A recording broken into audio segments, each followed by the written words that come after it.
listeners to Gamer Headlines' Spoilercast. As the name clearly suggests, Spoilercast is an in-depth discussion on all of the best and worst moments in a recently released title. I am one of your co-hosts, Chris Cortez. As always, I'm joined by my other co-host, Adnan Riaz. Hello, Chris. Hello, Mr. Riaz, Mr. Cortez, Mr. Jones. Okay. And we are joined this week by the Godfather, the podcast Godfather podcast, Alan Muir. Hey! Mr. Muir, Mr. Riaz, Mr. Cortez, Mr. Jones, Mr. Smith, Men in Black. 4, I don't know. That was what they did. That was the movie poster. They credited them as Mr. Smith and Mr. Jones. I'm like, that's kind of interesting. All right, that'll be enough Men in Black for the spoiler cast. Okay, so let's jump into this. So guys, or people listening, in case you haven't noticed the title, this spoiler cast is about the 4th episode of the Telltale game series Tales from the Borderlands. And this episode was called Escape Plan Bravo. And it's crazy. This is the second to last episode. We only have one more episode left, which who knows when that'll be released. My guess is October. Next but year. Yeah, my guess is January. January. I mean, you know, with the schedule, they have a pretty big schedule this holiday season if they're going to still release all the stuff they say they're going to release. But whatever, hopefully by October the latest. But we'll see. Anyway, getting back into Tales from the Borderlands. So this is the second to last episode. And what's it called? I guess, how do you guys want to do this? Do you want to really quickly give a brief kind of like what we thought of it overall and then jump into the big points of the story, or... It's up to you. All right, well, I'll give my... Because I think we all have... Well, at least Adnan was telling me a bit about his decision. Overall, I enjoyed it. I thought it just continued to... confirm to me that I just really fucking like this series. Like, it's been a while, like, since I've gotten into, like, a Telltale game series. I think the last time was The Walking Dead. The first season, and so you know, this just continues to kind of reaffirm that I'm really digging this. I'm really into it. I mean, in all honesty, I mean, I have to finish and see episode 5 before I get this opinion, but I'm pretty sure Tales from the Borderlands is going to end up becoming my favorite. Telltale game series thus far, beating out Walking Dead season 1. What did you think, Adnan? I thought it was terrible. I thought it was a really bad episode. Yeah. Like, compared to all the other stuff. Like, it's not terrible. It's just Right. really mediocre compared to the other episodes. Okay. I just think it just felt flat. The pacing was completely off. The story feels like it didn't really progress that far as what I'd like. And then overall, just kind of like a little bit disappointed about it. Mm-hmm. Yeah. And Alan, what'd you think? I really liked it. You liked it too? Yeah, there were scenes that made me laugh out loud, including the beginning. Well, the opening was pretty cool. They did that same thing they did on episode 3, where they had kind of like that long-winded opening that led to like a really cool credit sequence. With that, like, sweet fucking badass song. What was it, dude? To the Top, it's called? Yeah, To the Top. Yeah, that's a great... It's such an, like, 80s-esque song. I thought it was really great. All right, well, I guess... The best part, though, was... I mean, in the beginning, I just lost it when I chose to run. Oh, right. And you just see Reese going in all different directions. Yeah, it was very like almost like a cartoon type thing. It was pretty funny. All right, I guess we'll just jump into like the main meat and potatoes of this episode. Well, I guess we'll look at the choices and see what everyone kind of like did. Let's talk about like right after the ship was launched into like the orbit or whatever. Like we're looking at Fiona's choices first, I guess. First of all, what did you guys think with Scooter's death and whatnot? Do you think it was kind of like... Oh god, so wasted. Like, Yeah. so They could have pointless. saved this for Borderlands 3. Oh, you mean... Oh, like- What do you mean Oh, you mean because he was a character from Borderlands, right? He was a character from the original Borderlands. Major character. Okay, so now, like, a major one. So, fuck, right. Well, I mean, like a about major this. one in terms of continuity and coming back and whatever. Right. Yeah, you guys kind of, like, schooled me a little bit on this, I think in the last episode. So, yeah, that's right. So they killed off a major character in the Borderlands, or not a major character, but, like, a character that was, like, featured in Borderlands 1 and 2. So you guys didn't like that they did that in the Telltale game?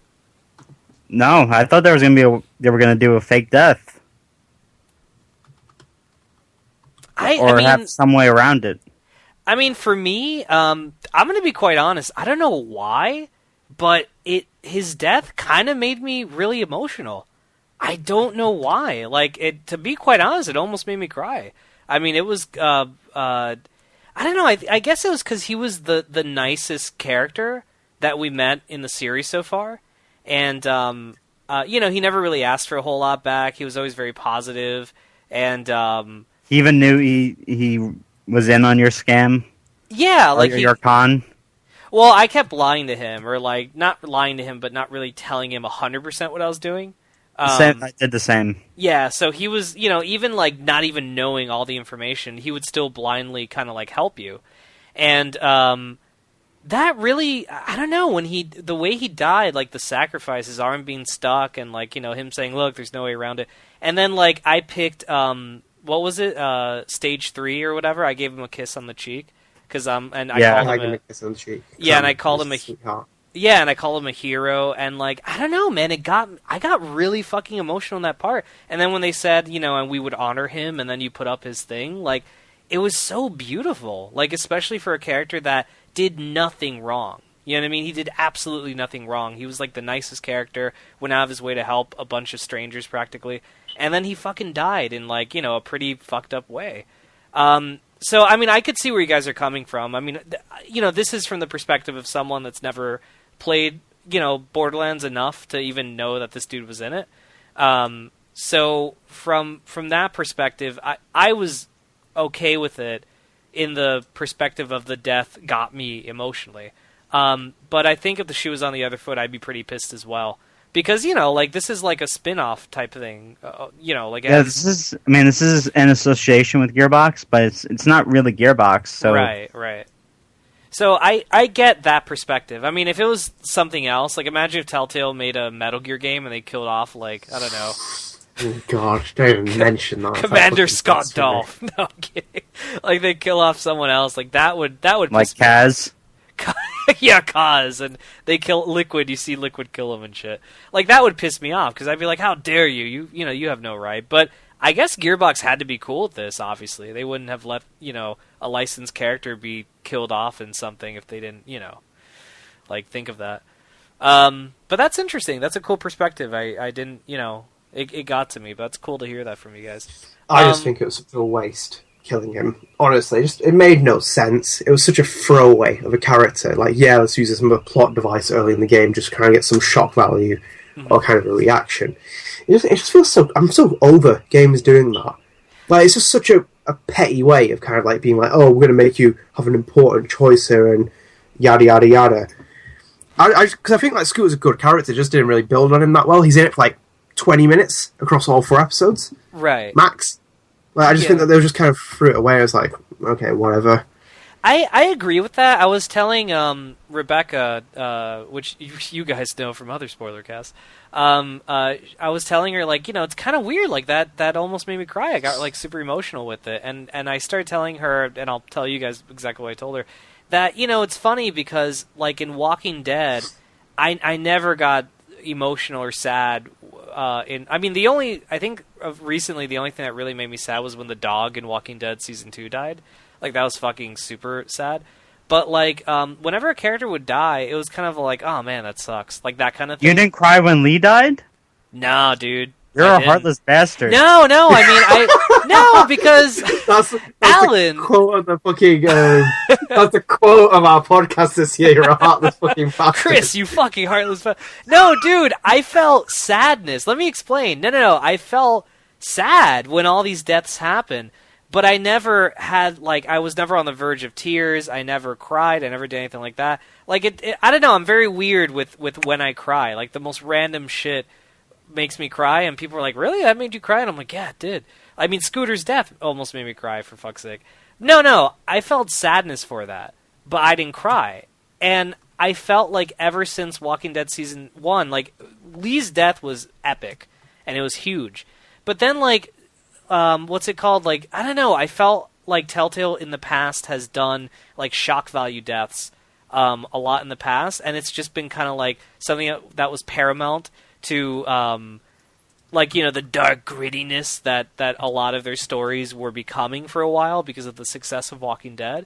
And I think what I really appreciated about Scooter's death was just the tonality of Tales from the Borderlands. The fact that it's something that has so many, like, there's comedy, there's, dare I say, Raiders of the Lost Ark-esque moments of, like, adventurism and shit like that. There's, like, some hints of romance, you know, and, like, Scooter's death was, like, I think the first time they ever really tried to make you feel sadness for someone, like, real sadness on, like, that high level. And I think that's why it got me so much, even though, like Adnan mentioned, it's a character that we barely had a connection with.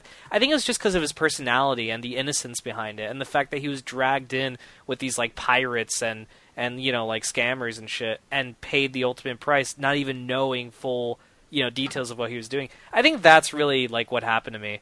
But I don't know. That was kind of like my take on it, at least from, like, a Telltale Games perspective, you know. Well, that's Telltale Games perspective. I mean, come on, there's not much saying for that sentence. Nah, yeah, I guess. I mean, it's how I felt. I mean, the stuff that I've played anyway. But all right, I guess we'll jump into the next Fiona choice. Okay, this is really interesting. So, I stopped the tour group from dying. Adnan, you and Alan let them die. Oh wait, no. Yeah. No, I stopped them from Adnan dying. stopped them. Yeah, sorry. Okay, Adnan and I stopped them. Alan, you let them die. Why'd you let them die? They're being a bunch of dicks. They were being dicks, I have to admit that. They were dicks, but I stopped them because I thought it would destroy the plan. You know, like, when I saw the force field, I'm like, oh shit, this might ruin what they had.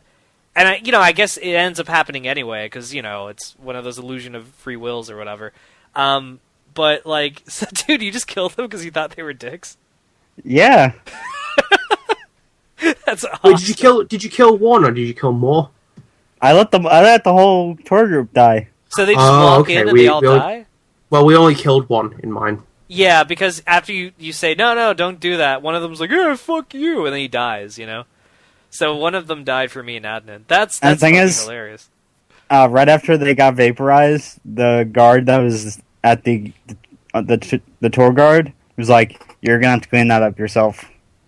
Oh yeah, same thing with us. Like he escorted the surviving people, and then he's like, "Oh God, not this again. Look, I don't want to clean that shit up again. Can you take care of it?" And then Fiona's like, "Yeah, sure," because it lets her stay and like plot and stuff. So that's interesting. You get the same line. Like it's just okay,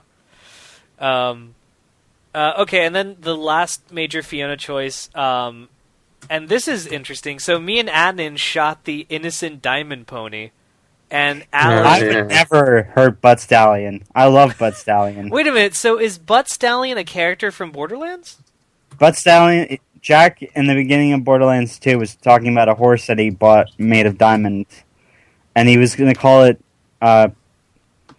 Pistol Brains, in honor of you, the player character. But then he was leaning between that or Butt Stallion. Then he calls up, yeah, so me and Butt Stallion are watching and something.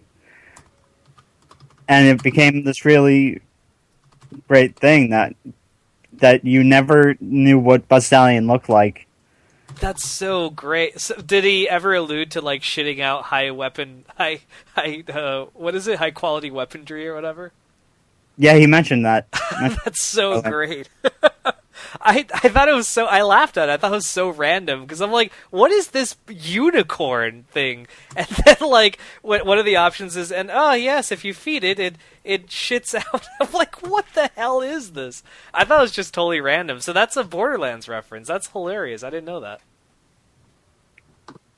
Well, I shot it because I didn't want to destroy the painting. I thought the painting looked epic.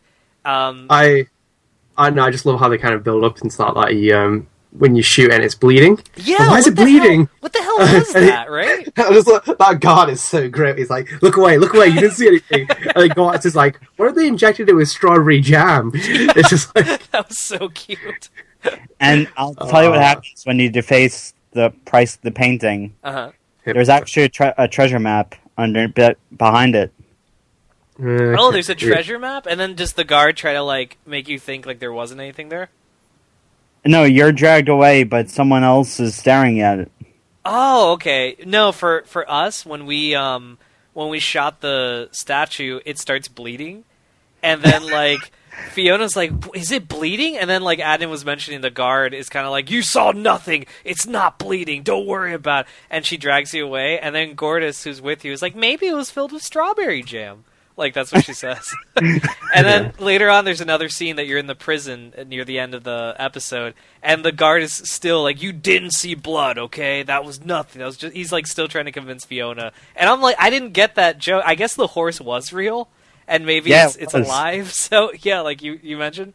That's... Okay, so that's pretty funny. I thought it was just randomness. I like how it works either way. It really works for, like, someone like me that's never played Borderlands, and like, you guys, you know, that did the thing.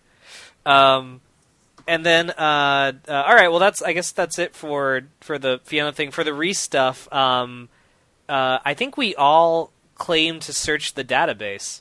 What was... Oh, yeah. I mean, I chose not to tell them about Jack because, I don't know, I feel like none of the options really allowed me to do... Like, I felt like it did... To be honest, my thought was, like, what admins kind of, like, reinforced to me, that it didn't really matter. So yeah, I just said, fuck it. Like, yeah, so I'm like, fuck it. I did it, you know?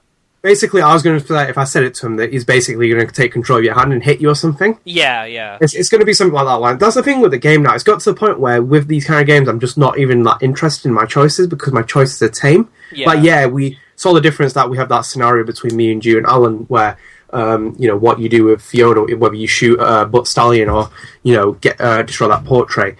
It's kind of that... different circumstances, yeah, you get the different scenario or something, but there's no kind of real implication behind or meaning behind choices. Right. That's why I was like, you know what, because I kind of read into the choices now. It's like, yeah, you can't tell them about Handsome Jack because the game won't let you tell them about Handsome Jack. You're never fully in control. And that's the biggest problem with Telltale's formula. It's been so outdated now. Yeah, no, I agree with you, dude, 100%. Like, it's one of those, like... And dude, you've really shown me the light on that because I was like, man, but what if I tell them now? How will that affect the story? And then I thought, it's not going to fucking affect the story. It's probably, like you said, he'd probably just hit him on the head and then be like, oh, sorry, I'm still feeling weird, you know, or whatever. So, yeah. Welcome to the life of the sun. And then, Alan, what was your... did you do it for the same reason, or why'd you just say, oh, I've just searched my database? Oh, I'm still doing it from a story standpoint. Mm-hmm. Reese is obsessed with Handsome Jack, and I'm playing it like single white female.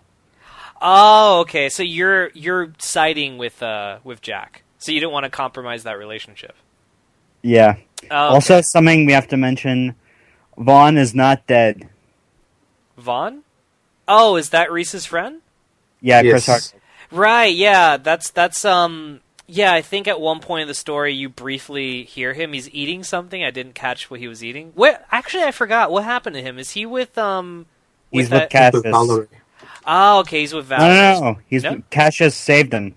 Who's Cassius again? He was the Atlas scientist that Athena wanted to kill in the previous episode. Oh, right. So he's staying with him then on that place. Yeah. Okay, yeah, I had forgotten about that. I wonder if... I guess he'll come back in the final episode, I would assume. And another thing we forgot to mention, Fiona in the beginning, when she's looking back at Scream Guy, mm-hmm. which I've been calling him that ever since Oh. you filled us in on that fact. Oh, the As Roger. voice of this. Yeah, Roger Jackson voices him, the voicer of Ghostface. Yeah, or the voicer. What the hell am I calling? The voice of Ghostface. Yeah. Fiona says, "I noticed that outfit looks familiar," and that's all we get. That's why I kind of got really disappointed with the pacing. Mm-hmm. That's the huge problem with it, because like episode 4, get into it now. Yeah. Like, they're gonna really have to, like, this is the same thing with the episode 5 we were talking about Game of Thrones. Now they've got like a massive pitfall for themselves to, like, you know, make That's a true, yeah. long and meaty episode. This is why I kind of said the pacing was wrong, because now at this point they should have gone even more deeper into that, you know, the present day. Obviously I know that's the kind of thing, but it was just kind of disappointing to see that that story wasn't expanding. It was only like, I think they only briefly were in the present day for like maybe 10 minutes, if I'm being generous. Yeah. I By the agree. way, Yeah. I love Zigzag Run. That was a personal favourite from Yeah. Reese at the beginning. Oh yeah, what Alan? Yeah, Alan mentioned about that earlier. It was Where yeah. you can... Yeah, that was the highlight, where he's like, you know, it's harder for them to hit you if you do zigzag runs. That sounds stupid. Yeah, exactly. And it's just funny that Fiona's running in a straight line and he's just there, like, zigzag running all the way. Yeah, I agreed. That's pretty fun. It's good stuff.